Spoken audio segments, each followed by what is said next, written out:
तेजू, आई तो चुकलाय तर चुकलाय, नको त्याची बाजू घेऊ. अगं एखादा माणूस कामात असेल तर त्याला लगेच चुकीचं ठरवायचं का? अगं होतं असं कधी कधी. आणि मला सांग, त्याला किती वाईट वाटत असेल? त्याला तर असं होत असेल की तुला सांभाळायचं का बिझनेस सांभाळायचा. आई तू नको ना मला समजवू. तू जा इकडून, मला काही नाही ऐकायचंय. तू प्लीज जा. मी काही बोलू का? तू सुद्धा जा, मला नाही बोलायचंय कोणाशीच. तेजू, मला समजलं तुला माझी गरज आहे म्हणून मी इथे आलोय. मला कोणाचीच गरज नाहीये. तू जा इथून.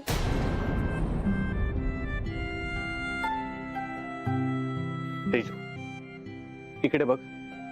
शांत हो आधी. हे असं कधीपासून रडायला लागलीस तू? ते पण मी असताना.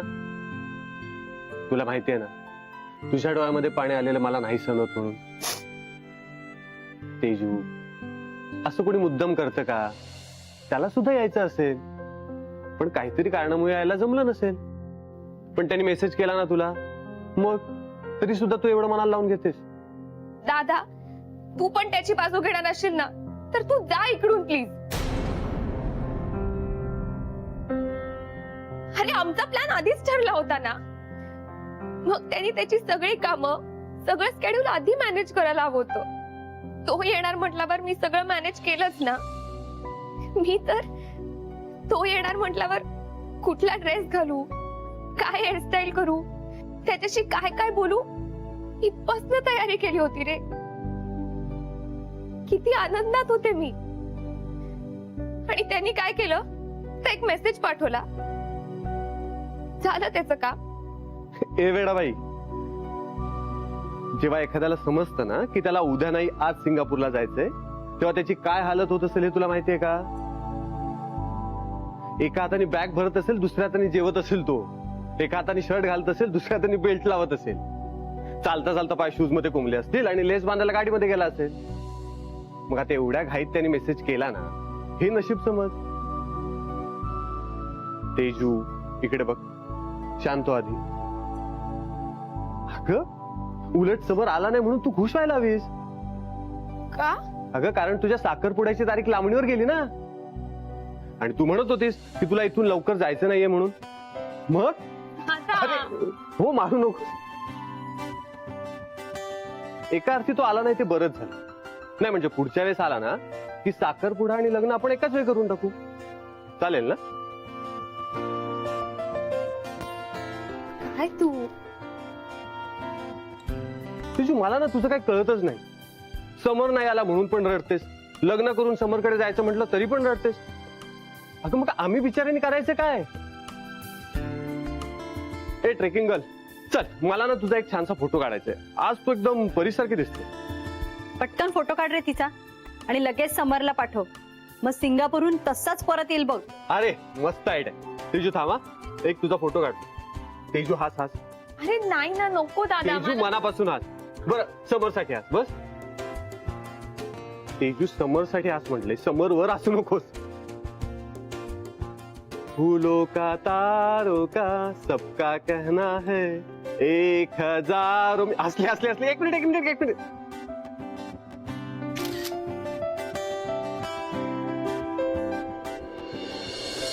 हे बघ मित्रा, मी तुझं ऐकलं, आता तू माझं ऐक. यापुढे माझ्याकडून अशी कुठलीही कामं होणार नाही. कारण एकच आहे, मी आता सगळं सोडून दिलंय. आणि आता माझ्या हातून तेच कार्य होईल जे लोकांच्या भल्याचं असेल, पवित्र असेल. त्यामुळे आता तू माझ्याकडून अशा कुठल्याही कामाची अपेक्षा करू नकोस. नाही रे मित्रा, खरंच मला क्षमा कर. मी तर म्हणतो तू सुद्धा हे काम करू नकोस. मी बदलल्यासारखा वाटतोय पण मी खरंच बदललोय. मी तो जुना अंकुश राहिलेला नाही. तू ज्या अंकुशला ओळखत होतास तो माझ्यात राहिलेला नाही. आता मी ठरवलंय सत्याच्या मार्गावर चालायचं. त्यामुळे मी कुठलंही चुकीचं काम करणार नाही आणि करू देणार नाही. आता तो श्लोक तुका म्हणे, त्यांचे कळले आम्हा वर्म, जे जे कर्म धर्म नाशवंत. हॅलो, फोन कट केलाय वाटतं. त्याला माझं पटलेलं दिसत नाही वाटतं. हरकत नाही, पण मला त्याचं मन वळवावंच लागणार आहे.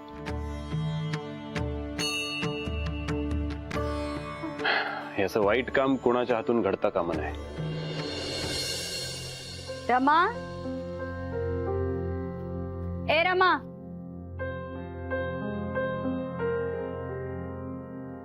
जी बाईसाहेब. हा, अगं तेजूशी एवढे बोलले तरी ती काय ऐकायला तयार नाहीये. तू जरा बोलतेस का तिच्याशी? मी पर त्या माझं तरी ऐकतील का? अगं मागच्या वेळेस ती रुसली होती तेव्हा तूच तिच्याशी बोलली होतीस आणि तुझं म्हणणं तिला पटलं होतं. तर जरा बोल ना प्लीज. जी, बोलून बघते एकदा. ठीक आहे.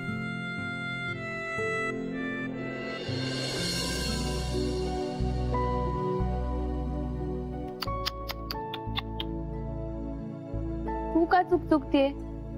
आणि रमा हे बघ प्लीज, ही लगेच रूम आवरू नकोस हा. ही अशीच पडू दे. अहो पण मी खोली बघून नाही चूक चुकले. मग ओ अच्छा, मी खाल्लं नाहीये म्हणून तुला वाईट वाटतंय का? पण रमा, मी तुला आत्ताच सांगते, तू काही म्हणलीस ना तरी मी येणार नाही म्हणजे नाही. अहो परत आईसाहेब, असं मी आत्ताच सांगितलं ना, मला नाही यायचंय. मला प्लीज समजावायला जाऊ नको. माझा अजिबात मूड नाहीये, तू जा इकडनं प्लीज. अहो पण ऐकून तर घ्या. अहो तुमच्यासाठी महत्वाचा निरोप घेऊन आलीये मी. कोणाचा निरोप? समर साहेबांचा. समरचा? वय. अहो एवढंच सांगायला आले होते की खाली समर साहेबांचा फोन आला होता. काय? अहो तुमच्याच बद्दल चौकशी करत होते बघा ते. चल, काहीतरीच काय? खरं सांग. आणि चौकशीच करायची होती तर त्यांनी मला का नाही फोन केला? अहो त्यांनी प्रयत्न केला होता पण लागला नाही वाटतं, म्हणून घरच्या फोनवर केला. काय म्हणाला मग? अहो तुमच्याच बद्दल विचारत होते ते. मग मी काय सांगून दिलं समजत. म्हणजे तुम्ही कालपासून काही खाल्लं नाही, आज सकाळी बी नाश्ता केला नाही आणि उपास धरल्यासारखंच केलंय, समजा सांगून दिलं मी. मग मग काय म्हणाला? अहो ते म्हणाले की असं करणं बरोबर नाही ना. पण ते असं पण म्हटले की तिला सांगा, तिने नाही खाल्लं ना तर मी अभि नाही खाणार. काय? आता तुम्ही नाश्ता केला की नाही हे त्यांना फोन करून कळवायला सांगितले त्यांनी. अगं रमा, तू कशाला त्याला हे सगळं सांगितलं? त्याला तिकडे आता उगाच माझ्यामुळे त्रास. आता मला काय माहिती, मी आता खरं बोलून मोकळे झाले बघ. आता पुढचं तुम्हीच ठरवा काय करायचंय, कसं करायचंय ते. बरं ताई साहेब, असं आपल्यामुळं कोणी उपाशी राहिलेलं बरं नाहीये हो. बर चल, काय केलंय आज ब्रेकफास्टला? अहो तुमच्या आवडीच बनवलंय, ते पेटीस बनवले. ठीक आहे चल.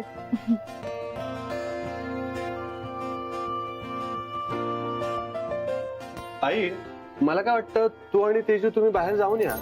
म्हणजे फिरायला जा, शॉपिंग करा किंवा एखादी छानशी फिल्म बघ. मला चालेल. मी ते फक्त ब्रेकफास्ट साठी आलीये, मला कुठेही जायचं नाहीये.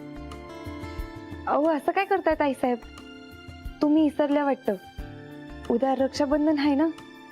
अहो तुम्हीच मला म्हटल्या होत्या की छोट्या मालकांसाठी राखी आणायची आणि काय ते भेटवस्तू बी आणायची आहे म्हणून. हो मी विसरलेच. आई जाऊ आपण. चला, मी आणि तेजू जातोय. प्रताप तुझं काय? तूही चाल ना आमच्या बरोबर. नाही म्हणजे मी आलो असतो, पण 15 ऑगस्टची सगळी तयारी करायची आहे ग. खूप मोठा कार्यक्रम करायचा आहे. रावसाहेब पण येणार आहेत आणि नवीन पक्ष स्थापन करतोय, त्याची आमंत्रण द्यायची आहेत. बर, काही हरकत नाही. तू तुझी कामं आटप, आम्ही जाऊन येतो. हो चला, दोघ जण ब्रेकफास्ट करून या. हो चल ते. रमा, जी बाई साहेब. अगं कमाल आहे तुझी. तेजूला समजावणं खूप कठीण काम आहे, पण तू ते केलंस. खूप हट्टी आहे गती. होय तर मी आपण तेच म्हणत होतो. हरी, जरा स्वतःची कामं करतोस का? जा, ब्रेकफास्टची तयारी कर. जी बाईचे.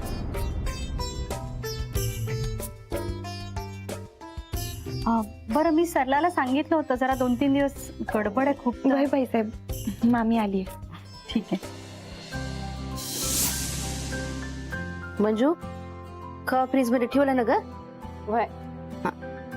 आणि तो नारळ जरा आतल्या बाजूने खाऊ नको जास्ती. वड्या कशा पांढऱ्या शुभ्र व्हायला पाहिजे का नाही. आली का वय. तिथले पालेभाजी जरा निवडायला घेते का. पटपट आवरून टाकू बघ सगळं.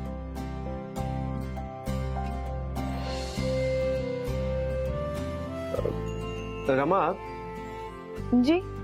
तुम्ही टेबल साफ केलं ना, तर कात्री कुठे ठेवली आहे? अहो तिथंच त्या टेबलाचा दुसरा ड्रॉवर आहे ना, त्यातच ठेवले बघा. ओके.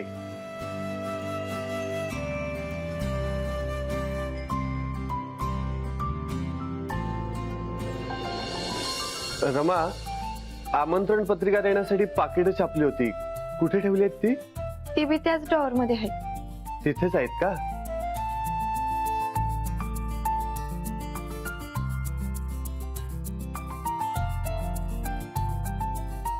बरं ऐका ना, ते स्केच पेन्स कुठे ठेवलेत? अहो ते बी तिथंच ते पुस्तक आहेत ना त्याच्या. रमा अगं इथून सांगण्यापेक्षा तिथं जाऊन त्यांना काढून दे की सगळ्या गोष्टी.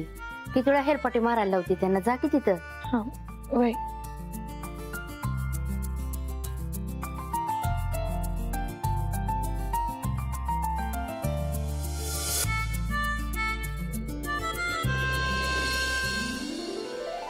अहो अहो छोटे, मला थांबा तरी.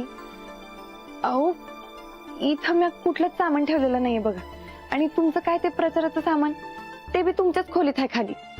मग तेजू त्यांच्या खोलीत कशाला. कारण मला स्वतःला ही रूम आवरायची. अहो मग मी करते. नाही नाही थांबा, रूम मीच आवरणार आहे. तुमचं फक्त लक्ष असू द्या, मी बरोबर करतो की नाही. अहो पर का. हे बघा, तेजू कालपासून उदास आहे, शांत शांत. म्हटलं तिच्या चेहऱ्यावर हसू आणेल, तर काय करायचं, तर तिची रूम आवरून ठेवी, तिला सरप्राईज. हे बघा मला कळतं तू. नाही नाही नाही, ते मी करतो. तुम्ही इथे थांबा, इथे थांबा, इथे थांबा. फक्त बघा मी बरोबर करतो की नाही ते. ओके.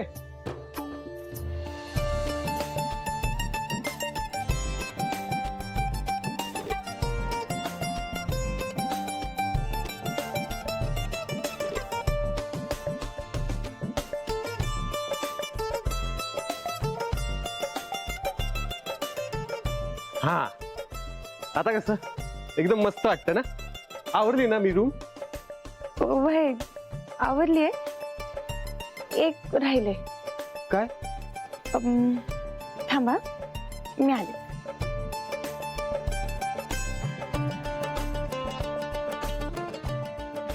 आता तुम्ही व्हा तिकडं.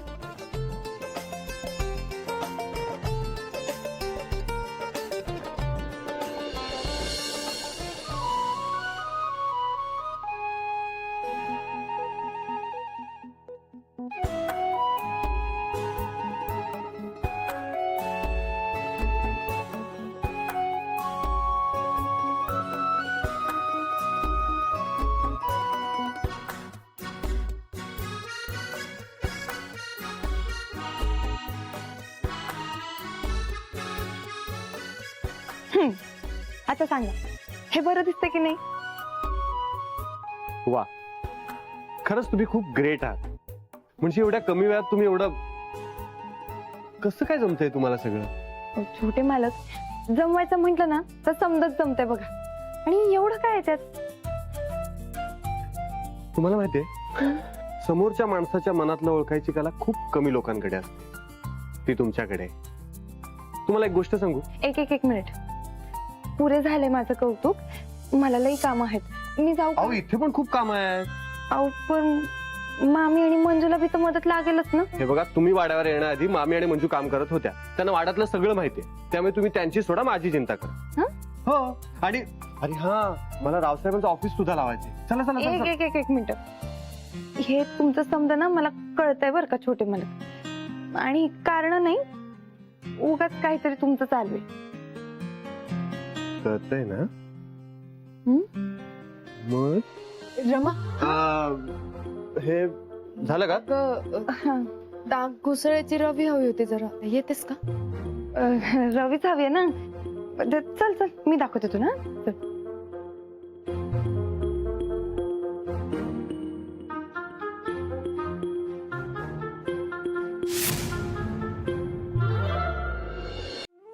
रमा, वय छोट्या मालकांना मिळालं का त्यांना जे पाहिजे होतं ते? वय मिळालं. नक्की ना? नाहीतर पुन्हा बोलवतील ते. किती वेळाही बोलवलं आणि कितीही काम असलं तरी जायचं बरं का. वय मामी. अगं त्यांचं 15 ऑगस्ट काम असेल ना, एवढ्या जोरदार करणार म्हणे 15 ऑगस्ट. त्याचेच काम असतील ना. रमाग सगळं उरकूनच यायचे ना. आता त्यांना पुन्हा काही लागलं म्हणजे. मी आधी तेच म्हणत होते. आता आम्ही दोघी आहोत की इथं, तिघी तिघींचं काय काम आहे? मंजू, आता तूच बोलून आणलीस ना ग मला तिथनं. वय पण झालं की काम इथलं तुझं. रवी मिळाली मला, जातो. कसला आवाज आला ग? अडगळीच्या खोलीत कोणी आहे का? तिथूनच आवाज आला वाटतं. चल पाहुणे सर.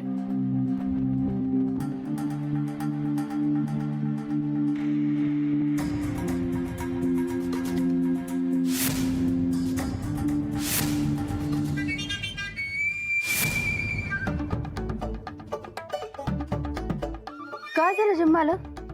अहो पडलो, अजून काय? नाही, मोठ्यांदा आवाज आला ना म्हणून आम्ही तिघी धावत आलो. अहो जोरातच पडलो म्हणून जोरात आवाज आला.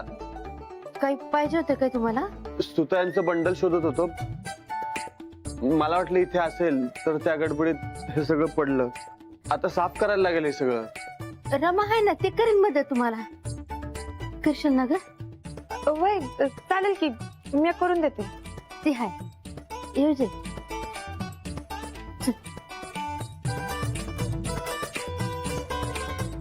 आई ग,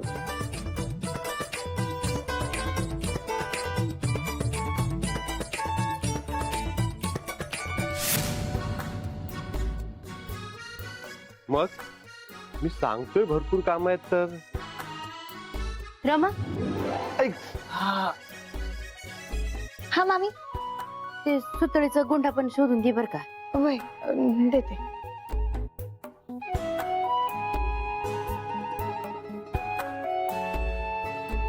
अहो रमा, नाही ते हिथलं सगळं काम उरकून मगच तिकडे ये स्वयंपाकघरात.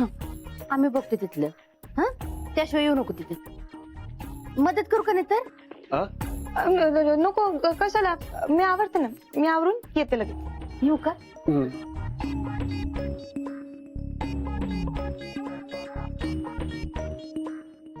चला, सांगा काम काय आहेत ती सगळीच संपून टाकूयात. मामी,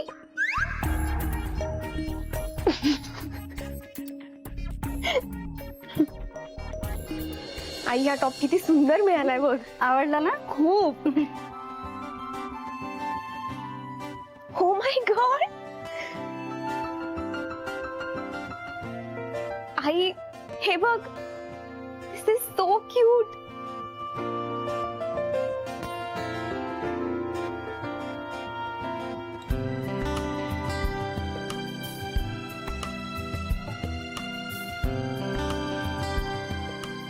आई, तुला माहितीये माझा सगळा राग पळून गेलाय.